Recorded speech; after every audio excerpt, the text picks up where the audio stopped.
consumers are hanging tough. They're doing their part. They're not spending with abandon, but they're continuing to spend consistent with historical norms. And as you point out, they're such a large part of the U.S. economy. If they continue to do that, then the U.S. economy should remain recession-free.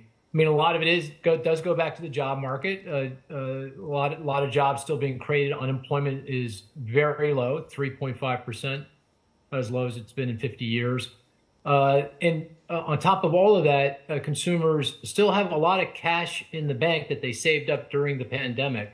Not low-income households, they're under more stress, but middle-income households, high-income households, and that's, of course, where the bulk of the spending occurs. They're still flush with excess savings, and they are using it to supplement their income to maintain their purchasing power in the face of the higher inflation. So, broadly speaking, I think the consumer is the firewall between recession and an expanding economy. And at this point, that firewall remains firm, remains strong. Where then does this leave the Fed, Mark? Because we're in this new paradigm where they not only have to balance price stability, and arguably the war against inflation is far from over, but they now have financial stability that they have to watch out for as well. What then is the path of the most prudent course of action? Well, if I were king, at this point, I'd say, hey, let's pause in the rate hiking that we've been doing now for more than a year. The economy is slowing. Job growth is moderating.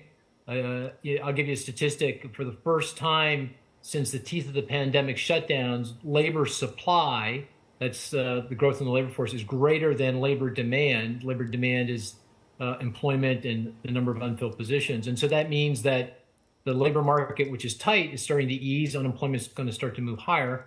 Inflation, well, it's high, painfully high. We're going to get another data point you were talking about tomorrow, but it's moderating as well, moving in the right direction in a very consistent way. And I think we'll get more of that in the months ahead.